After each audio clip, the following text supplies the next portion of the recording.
তারা যে সাধন করছেন, তারা যে ধ্যান করছেন, উচ্ছৃঙ্খল মনোভাব, এরা হচ্ছে শত্রু। উচ্ছৃঙ্খল মনোভাবই হচ্ছে শত্রু। অনিষ্ট সাধনে প্রবৃত্ত হন। ব্রহ্ম জিতেন্দ্রিয় প্রশান্ত যোগাড়ুর ব্যক্তির সাক্ষাৎ আত্মভাবে বর্তমান থাকেন। বর্তমান থাকেন বলতে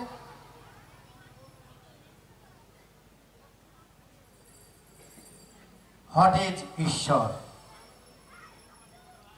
হোয়াট ইজ ঈশ্বর? ঈশ্বর কাকে বলবো? ঈশ্বর আছে কোথায়? এই মঞ্চে ইতিপূর্বে আমি 2 বার গীতা পাঠ করে গেছিলাম। 2 বারই আমি ত্রেতা যুগের গীতা আলোচনা করেছি। আজকে আমি দাপড়ের গীতা আলোচনা করছি। একই বস্তুই আছে, কোনো ভেদাভেদ কিছু নেই, শুধু উলট পালট আছে। ঈশ্বর কাকে বলে? ঈশ্বর কি? কোথায় থাকে? এখানে বলছেন যে নহম বৈকুণ্ঠ ধাম নহম মন্দির মসজিদ গির্জায়। বলছেন যে ভগবান বলছেন যে আমি মন্দিরেও থাকি না, আমি মসজিদেও থাকি না, আমি গির্জাতেও থাকি না, আমি বৈকুণ্ঠ ধামেও থাকি না। বৈকুণ্ঠ ধাম মানে কি? না হম বৈকুণ্ঠ ধাম, আমি বৈকুণ্ঠ ধামেও থাকি না, না হম মন্দিরেও থাকি না, না হম মসজিদেও থাকি না, না হম গির্জায়ও, আমি গির্জাতেও থাকি না। তাহলে আমি থাকি কোথায়? আমি থাকি প্রতিটা জীবের মধ্যে আত্মরূপে অবস্থান করি। প্রতিটা জীবের মধ্যে আত্মরূপে অবস্থান করি। মন্দিরে যদি আমি মাথা ঠুকে ঠুকে এ করে দিই, রক্তাক্ত করে দিতেও ভগবানকে পাওয়া যাবে না। ভগবানকে পেতে গেলে একটাই রাস্তা, সেটা হচ্ছে ধ্যান যোগ। ধ্যান যোগে প্রবেশ করে অনন্ত কর্মে প্রবেশ করুন। অনন্ত কর্ম বলছে রাস লীলায় প্রবেশ করুন। রাস, যে রাসটা আপনারা গতকাল না পরশুদিন শুনলেন, সেই রাসটাই আপনারা করুন। কোথায়? যোগের মাধ্যমে, যোগ সাধনার মাধ্যমে। নেচে নেচে নয়। নেচে নেচে কি হয়? ক্ষণিকের জন্য কিছু আনন্দ পাওয়া যায়। ক্ষণিকের জন্য কিছু আনন্দ পাওয়া যায় নৃত্য করলে। যেমন মদ খেলে কি হয়? ক্ষণিকের জন্য কিছু আনন্দ পাওয়া যায়। নাচলে, নৃত্য করলে ক্ষণিকের জন্য কিছু আনন্দ পাওয়া যায়। চিরস্থায়ী আনন্দ পেতে গেলে, চিরস্থায়ী আনন্দ পেতে গেলে একমাত্র যোগ সাধনার মাধ্যমে, ধ্যান যোগে প্রবেশ করে, অনন্ত উপাসনায় প্রবেশ করে রাস লীলা, রাস মঞ্চ নির্মাণ করুন। অনন্ত সুখ, কোটি কোটি সুখ আপনি ভোগ করবেন। অনন্ত সুখ আপনি ভোগ করবেন।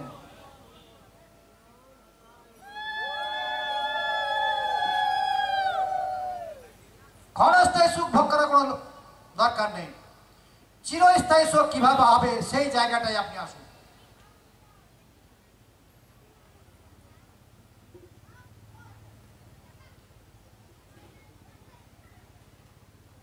তাহলে কি বলছেন? যে আত্ম এবং ভগবানকে, আত্ম এবং ঈশ্বরকে একই ভাব জেনে যে সাধন করা হয়, সেটা হচ্ছে অনন্ত উপাসনা, অর্থাৎ ধ্যান যোগ। সেটাই হচ্ছে ধ্যান যোগ। কি? আত্ম এবং ভগবানকে একই ভাব জ্ঞানে যে সমস্ত সন্ন্যাসী নির্জন স্থানে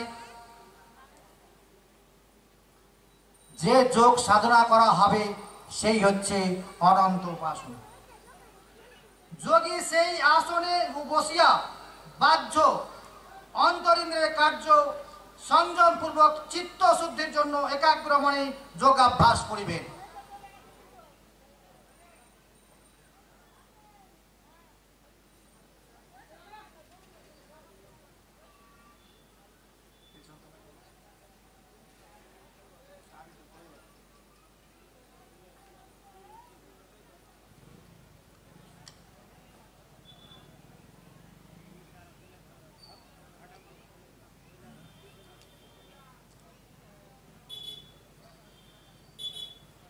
কি বলছেন মেরুদণ্ড? এবার সাধনে বসার সিস্টেমটা কি বলছে? মেরুদণ্ড, গ্রীবা এবং মস্তক, এই যে এটাকে বলছে সরল রেখায় রেখে, সরল রেখা ও নিশ্চলভাবে ধারণপূর্বক স্থির হইয়া এবং কোনো দিকে না তাকাইয়া, এদিক ওদিক কোনো দিকে না তাকাইয়া স্বীয় নাসিকাগ্রে দৃষ্টি অর্থাৎ ভ্রুযুগলের মধ্যে দৃষ্টি রেখে। এখানে একটা কথা আছে, মাফ করবেন, আপনারা আপনাদের কাছে ক্ষমা চেয়ে নিচ্ছি, কারণ আমি কিন্তু পাঠকও নয় আর আমি কোনো কীর্তনিয়াও নয়। ওই দীপচাঁদ বাবু মাঝে মাঝে আমাকে ডাকেন, আমি একটু বইটা পড়ি, কিন্তু আমি পাঠক নয় দাদা, আমি কোনো পাঠক নয়, মনে কিছু করবেন না। যতটুকু আমি আপনাদের সঙ্গে শেয়ার করব তাতে আপনারা খুশি হয়ে যাবেন এবং ক্ষমা প্রার্থী। এখানে কি বললেন, যে কি বলছিলাম, যে আমি অনেক জায়গায় দেখেছি যে ভগবানের বিগ্রহ থাকে এই দিকে প্রণাম করছেন, এই দিকে মুখ করে। কেন হয় আমি জানি না। অনেকে বাম দিকে রেখে প্রণাম করেন, কিন্তু গীতায় কিন্তু এই কথা বলছেন না। আর গীতাই যে সর্বশ্রেষ্ঠ ধর্মগ্রন্থ, গীতার উপরে কোনো ধর্মগ্রন্থ নেই। গীতাই বলছে যে ঈশ্বর যখন মন্দিরেই নাই, ঈশ্বর কোথায় আছে? এই প্রতিটা মানব দেহের আত্মরূপে অবস্থান করছেন। ভ্রুযুগলকে স্থির রেখে সাধনায় বসতে বলছেন। আর কি বলছেন? তাহলে আমি ওইদিকে প্রণাম করবো কেন? আমি প্রণাম করবো এইখানটা, এই জায়গাটায় আমি প্রণাম করবো, এই জায়গাটায়। ডান দিক আর বাম দিকে বলে কোনো বস্তু এখানে গীতাই বলছেন না, আমি বলছি না, গীতাই বলছে। যদি অপরাধ হয় ক্ষমা করুন। নিবন্ধ করিবেন প্রশান্ত চিত্তে, ভয় রহিত। এই যে সাধন করতে গেলে অনেকে ভয় ভীতি করে, কিন্তু না, ভয় শূন্য। ব্রহ্মচর্য পালন, সেই সময় যখন আমি সাধনে থাকবো তখন আমি ব্রহ্মচারী, সেই সময় আমি ব্রহ্মচারী। ওম নমঃ পার্বতী পদে হর হর ব্রহ্মচর্য, গুরু সেবাদি ব্রতে, সেই সময় গুরু সেবা দেওয়া হচ্ছে। মদগত চিত্তে, মদ পারায়ণ যোগী মন একাগ্র করিয়া নিত্য ধ্যানাভ্যাস করিবেন। আবার এখানে বলছে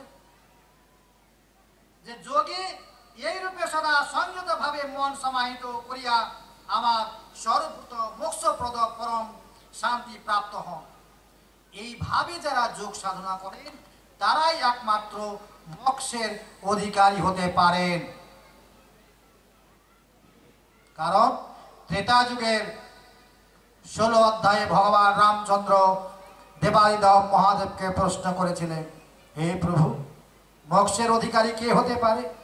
উনি বলেছিলেন, ব্রাহ্মণ, শূদ্র, বৈশ্য, যত কিছু আছে, এমনকি আবাল বৃদ্ধ বনিতা, বিশ্ব ব্রহ্মাণ্ডে যত মানব জাতি আছে প্রত্যেকেই এর অধিকার আছে, মোক্ষধামে পৌঁছানোর অধিকার আছে, কেউ বাদ যাবে না। এখানে এই কথাই বললেন যে ভগবান শ্রীকৃষ্ণ তাই বললেন যে মোক্ষে যাওয়ার অধিকার প্রত্যেকটা মানব জাতির আছে। আবার কিছু নির্দেশ করলেন, কি? অতি ভোজী। অতি ভোজী মানে অতিরিক্ত খায়, তার দ্বারা কখনো সাধন হয় না।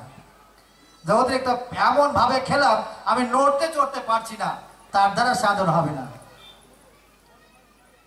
আবার একান্ত অনাহারী।